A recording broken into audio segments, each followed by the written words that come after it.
amigos, bem-vindos a mais um programa Débora Histórica para falarmos sobre cultura, educação, ensino, informação, conhecimento, entrevistas e músicas.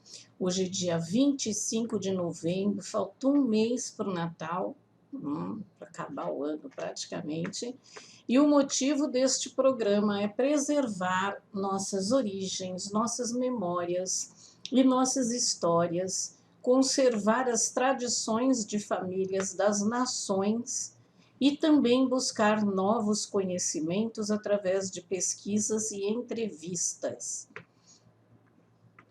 No bloco 1 hoje, em assuntos diversos, nós temos o dia 23, que foi o Dia Mundial de Ação de Graças, o Dia do Soldado Desconhecido, e o dia 25, hoje, é Dia Internacional da Não Violência contra as Mulheres.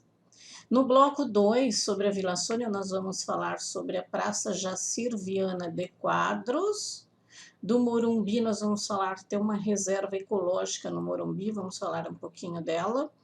No Butantã, vou falar um complemento, sobre o Butantã. E temos o nosso momento musical, que é a História da Música, parte 12, continuamos com a parte 5 de Beethoven. Temos a nossa agenda cultural e vamos falar também sobre as entrevistas. Nós voltamos já após a apresentação do nosso parceiro Estúdio Casa da Sogra.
Muitos canais do YouTube pedem para ser membros, pagando um X por mês, e aí eles dão um brinde e tal.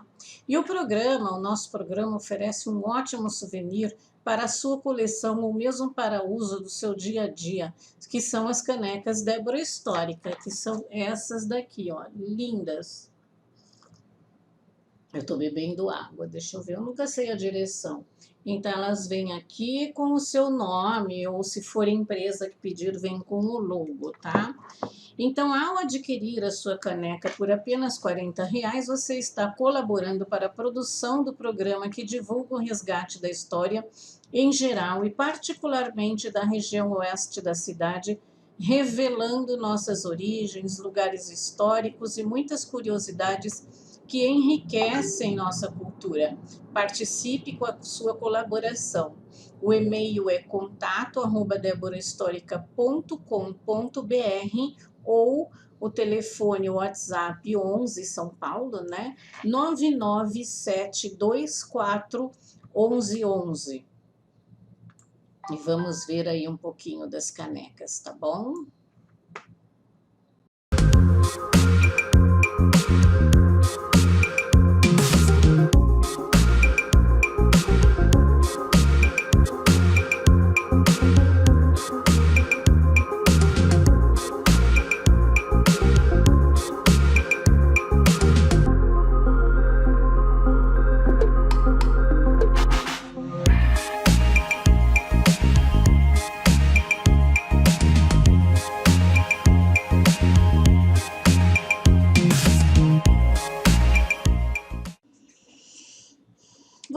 precisando de orientação? Pergunta para o psicanalista e coach Antônio Prado. Se sim, fale com ele. O contato dele é 99-758-4843, São Paulo, DDD 11, e o e-mail é antonio.jmp57@gmail.com e ele faz o atendimento online.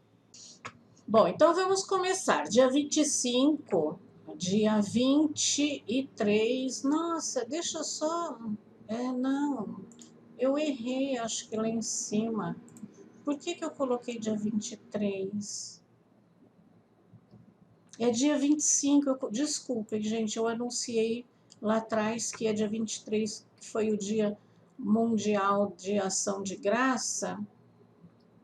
Mas, na verdade, é hoje mesmo, é dia 25, tá? E eu também tinha errado o dia do Soldado Desconhecido, é dia 28. Mas vamos lá, não vou gravar de novo não, tá? Então, tá, hoje é dia... é o Dia Mundial de Ação de Graças. Refere-se à quarta quinta-feira do mês de novembro.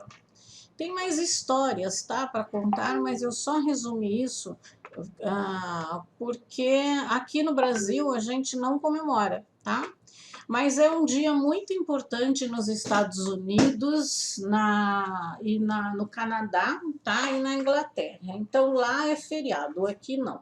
Porém, aqui no Brasil, esta data nem é conhecida por todos. Mesmo assim, ela existe desde 1949, com a lei regulamentada em 1965 pelo presidente Castelo Branco. Este dia simboliza gratidão pelos bons acontecimentos durante o ano. Então, eu acho até legal ter esse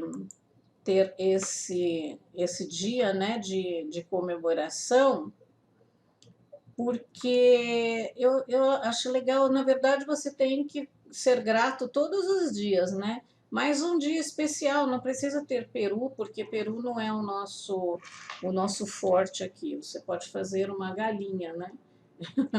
Tá?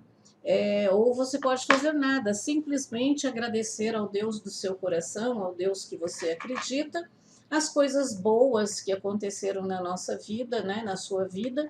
E assim, a gente pensa que tem coisas ruins que acontecem na nossa vida, mas a frase "tem males que vêm para bem" é verdadeira, porque às vezes nós estamos querendo alguma coisa e nós não recebemos, mas aquilo não era bom para nós, então o universo não nos dá, né? Porque o universo, a nossa vida, sabe o que faz. Então eu acho muito bacana isso. Todos os dias eu agradeço, né? Eu agradeço. Mesmo que eu esteja irritada por alguma coisa que tenha acontecido, mas eu sou muito grata, nem preciso de um dia só. É como a gente fala, eu sempre falo isso no Natal, né? Por que dia do Natal? É todos os dias isso.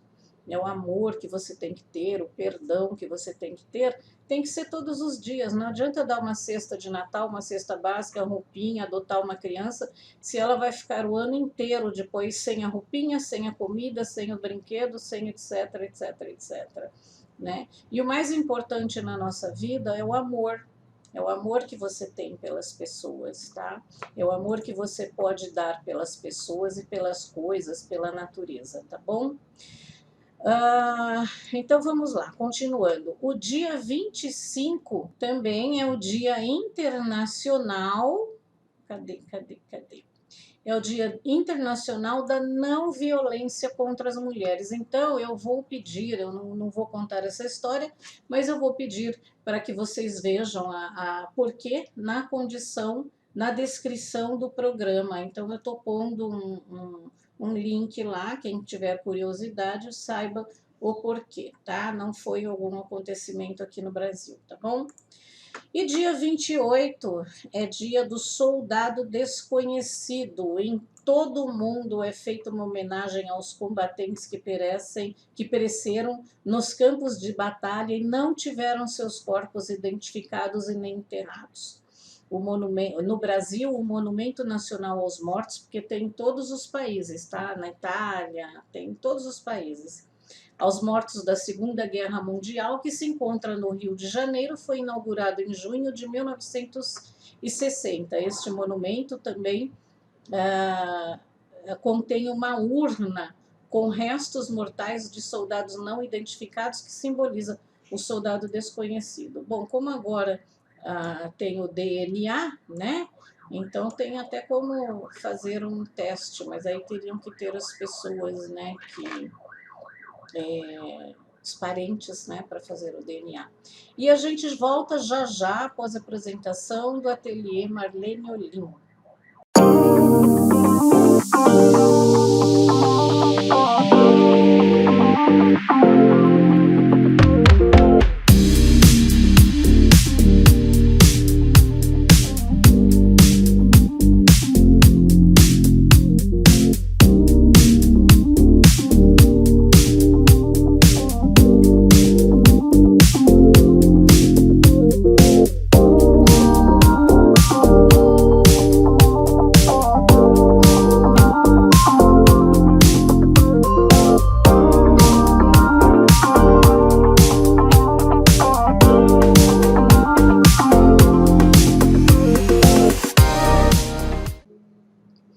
Da Vila Sônia, nós vamos falar da Praça Jacir Viana de Quadros.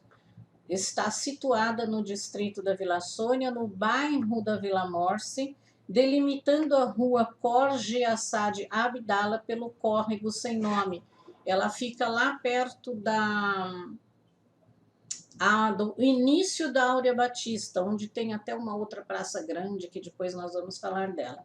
Jacir Viana de Quadros nasceu no Rio de Janeiro em 3 de janeiro de 1916.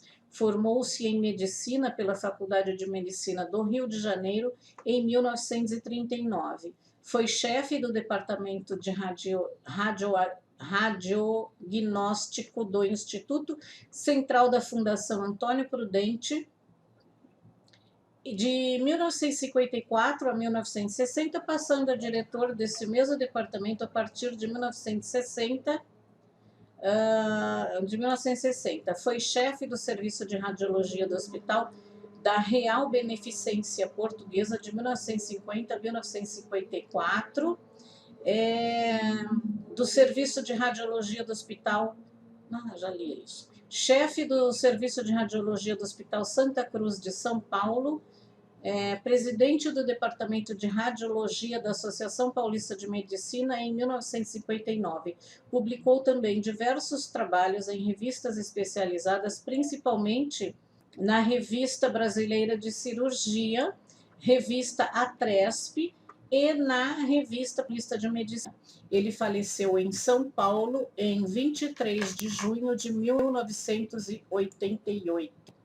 Então, essas informações eu tirei da Prefeitura de São Paulo, tá bom?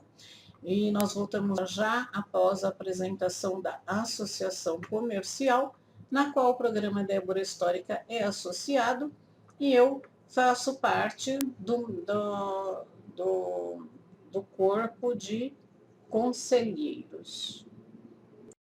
O programa Débora Histórica é afiliado à Associação Comercial de São Paulo, Distrital Sudoeste, uma entidade centenária, sem fins lucrativos e independente de governo, dedicada à representação dos empreendedores de médio e pequeno porte e à defesa da democracia e livre iniciativa. Contato: telefone 011 31 80 37 72, e-mail dsudoeste@acsp.com.br, Rua Alvarenga, 591, Butantã, São Paulo. Na Dolce Burumbi, onde eu assino uma coluna, você também poderá ver a história do berço de nosso bairro. Basta acessar o https://dolcemorumbi.com/Débora-histórica. Hoje nós falamos sobre a Reserva Ecológica do Morumbi, que homenageia o brigadeiro Djalma Floriano Machado. Este parque contém 17.009 metros quadrados e foi inaugurado no ano de 2008. Ele é um parque fechado, onde não abre para visitas públicas, por ser apenas para finalidade científica a ser utilizada pelo Parque Alfredo Volpi para atividades de educação ambiental.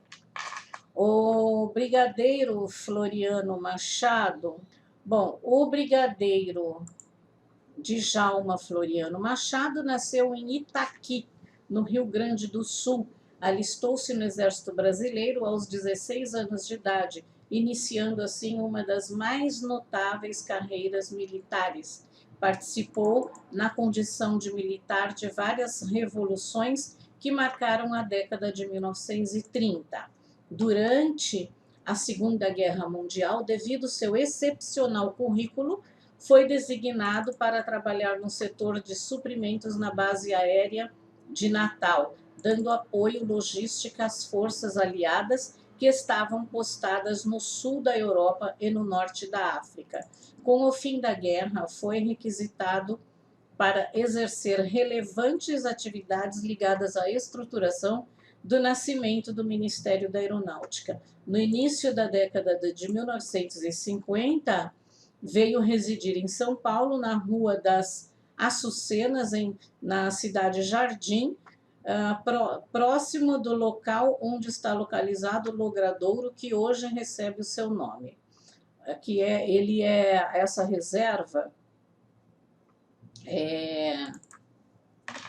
Essa reserva ela fica perto mesmo da cidade Jardim, bem perto, né, uma divisa, Morumbi, cidade Jardim, porque fica perto do Alfredo Volpi. Então é só atravessar a avenida.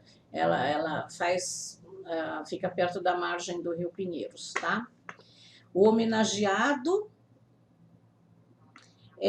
se notabilizou pela defesa da natureza a partir de ações concretas que lhe rendeu láureas em maio de 2006, póstumamente, pela Associação Brasileira de Ecologia e de Prevenção à Poluição das Águas e do Ar Abepolar, por sua longa militância em prol da natureza e qualidade de vida. Faleceu no dia 26 de março de 2005, com 94 anos de idade. Aproveitou bem, né? Então, as histórias são misturadas, né? Que eu pego uma história daqui, uma história dali, que da Prefeitura Municipal de São Paulo e outras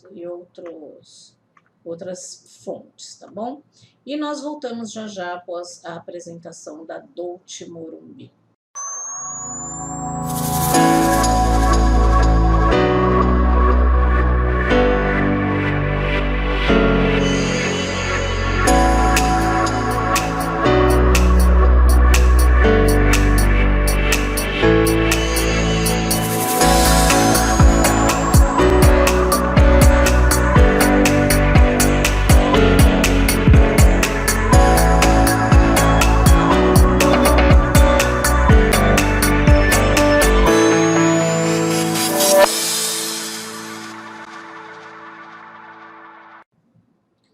Bom, vamos lá, vamos falar do Distrito do Butantã. Como eu estou contando aos poucos sobre a nossa região, o Butantã leva o nome da região, que é o aglomerado de distritos e contém 5 distritos, né? Que eu já falei isso para vocês, que é o Distrito do Butantã, Morumbi, Vila Sônia, Raposo Tavares e o Rio Pequeno. E eu incluo o Jaguaré, que fica como o 6º por questão de nossa distrital sudoeste da Associação Comercial de São Paulo.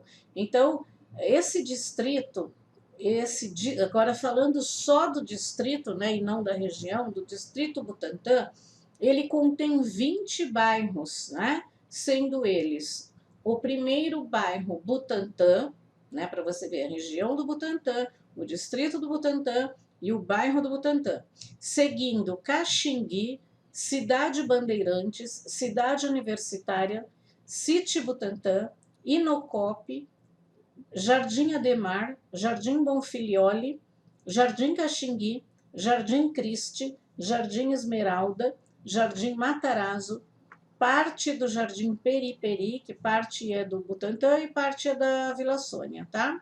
Jardim Pinheiros, Jardim Riso, Jardim São Gilberto, Previdência, Rolinópolis, Vila Indiana, Vila Gomes e Vila Pirajussara. Então, esses são os bairros pertencentes ao distrito do Butantã, tá ok?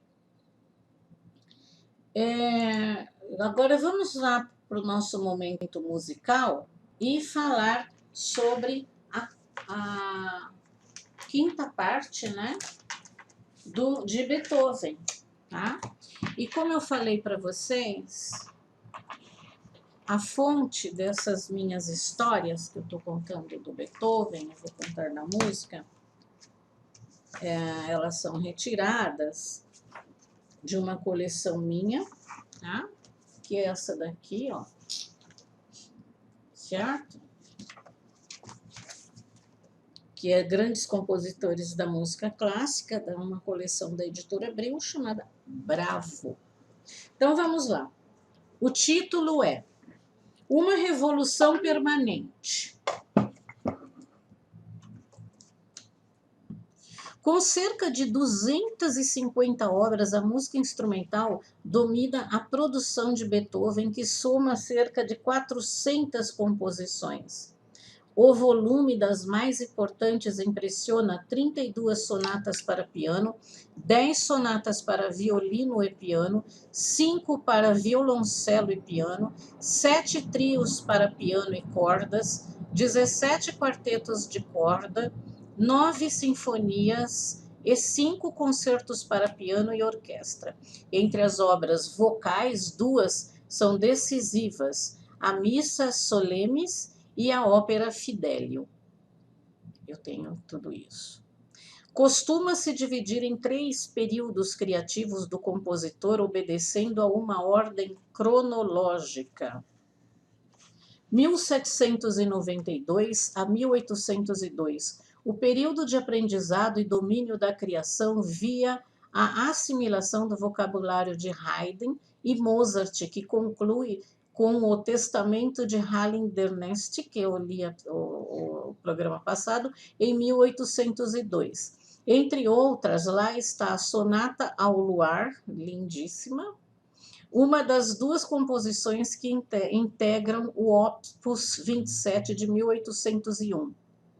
De 1803 a 1812, o período heróico, que começa com a Terceira Sinfonia, a Heróica, e inclui uma série de obras-primas em que a invenção de novas formas convive com o compositor engajado em lutas ideológicas de exaltação, rejeição de ídolos como Napoleão Bonaparte, né, que já vai falar, né? Entre as mais importantes são a Sinfonia número 5 e o Concerto para Piano e Orquestra número 5, Imperador, além da abertura de Egmont e a Sonata do Piano Appassionata. E sua única ópera Fidelio, que lhe consumiu 14 anos de trabalho. Então, veja que não é fácil, né? De 1813 a 1827, o chamado estilo tardio, um processo gradual que se afirma com a obra-chave, que é a Sonata Hamann-Cleaver, opus 106 de 1818, e culmina com a estreia das 2 obras-primas coral-sinfônicas, a Missa Solemnis e a Nona Sinfonia, em 1824. Nossa, que é lindíssima a Nona Sinfonia. Alguns pesquisadores acrescentam um 4º período que iria de 1824 até a morte do compositor, 1827, representada pelos últimos 5 quartetos de corda e a grande fuga, desculpa. As obras do desse CD, tá? A Sinfonia número 5 e o Concerto para Piano e Orquestra número 5 são praticamente contemporâneos. Foram compostos entre 1808 e 1809. Mas os primeiros esboços da quinta datam de 1804. Beethoven a concebeu como irmã gêmea da terceira, a Heróica. Ambas seriam seu passaporte para se fixar em Paris, sob as asas de Napoleão.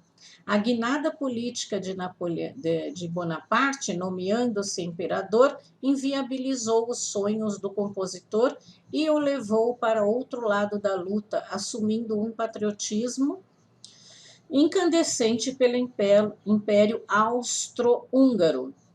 Como a quinta sinfonia é revolucionária, foi dedicada ao príncipe Lobkowitz e ao conde Razumovsky, ferrenhos inimigos da França.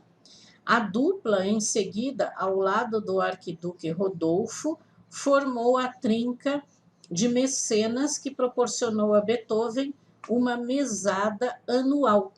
Pela primeira vez na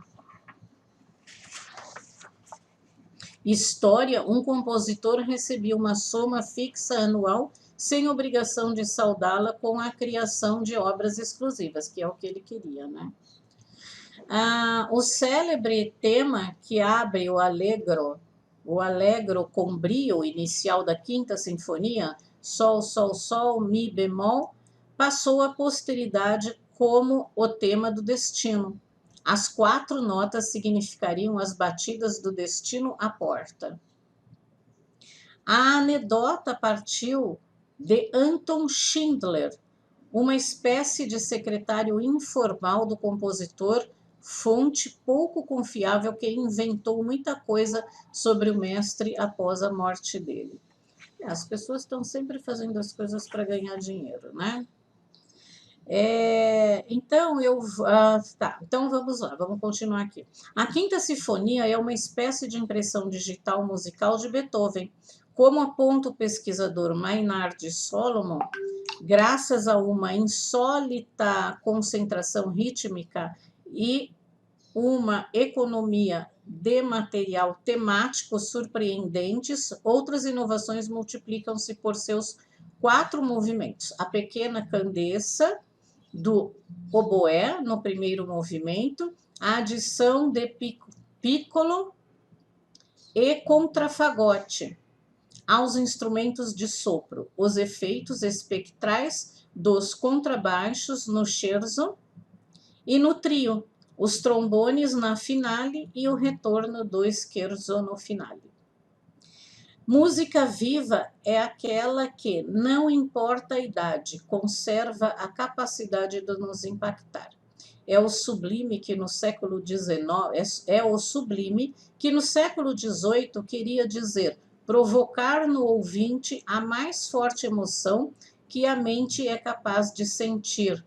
É curioso que a primeira audição da Quinta Sinfonia de Beethoven em Paris, poucos anos após a morte do compositor, tenha provocado justamente tal sensação. E na próxima semana a gente continua com o final, né, da história de Beethoven, né, relacionada aqui, porque depois só tem a questão o que fala, né, das músicas no primeiro movimento, segundo movimento, etc, etc, etc. Tá ok? Então, nós voltamos já com o intervalinho, né, para conhecer o Dr. Marcos Matsukura. Dr. Marcos Matsukura, acupuntura, fisioterapia geral, RPG, Tuiná, atendimentos sociais e empresariais, locação de equipamentos fisioterápicos. Vila São Francisco, Avenida Dr. Cândido Mota Filho, 572, Sala 2. Telefone 3766-5456. Metrô Paraíso, Rua Apeninos 930, Conjunto 143. Telefone 97333-3113. Plantão 99979-2619, 99888-8865.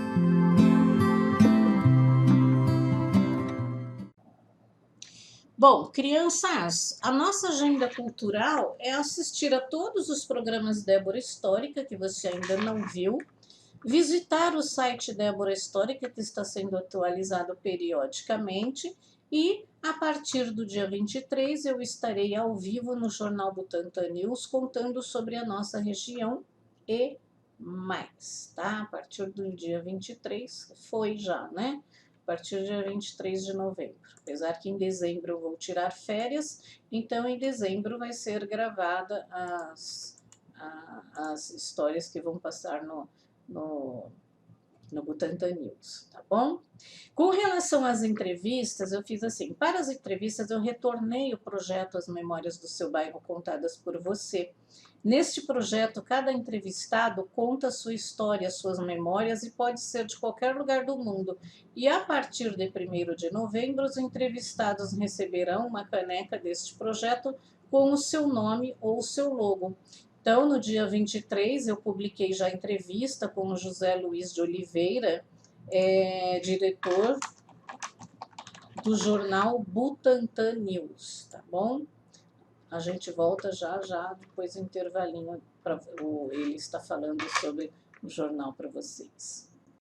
Sou José Luiz de Oliveira, apresentador do Butantan News, em 2 edições. Butantan News Manhã, com as primeiras notícias do dia, de segunda a sexta-feira, às 8 da manhã. Butantan News Entrevistas, também de segunda a sexta-feira, às 8 da noite, sempre entrevistando especialistas de diversas áreas. Confira Butantan News Manhã, de segunda a sexta, às 8 da manhã, e Butantan News Entrevista, também de segunda a sexta, às 8 da noite.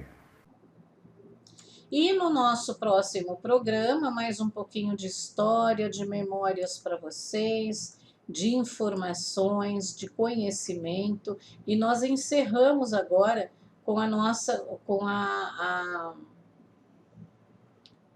a apresentação, né, do Instituto Criança Feliz, que fica no Taboão da Serra. Então, um beijo para todos, um bom final de semana, até o próximo programa e entre em contato comigo quando quiser. Obrigada.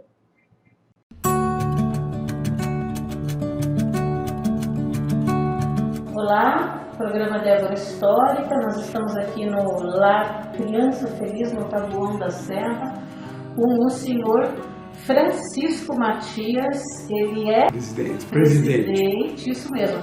Pode falar aqui, né? Sou presidente do Lar da Criança Feliz, pelo 2º mandato, já tive um mandato anteriormente, então estamos à frente atualmente dessa instituição, que é uma escola infantil, crianças de 3 a 5 anos e meio e com um período integral, pais que tenham dificuldades financeiras, que não possam ter seus filhos em escolas, que ganham até 2 salários mínimos, eles aqui adentro, às 7 horas da manhã, obtêm 4 refeições diárias e vão embora ao redor de 4 e meia da tarde.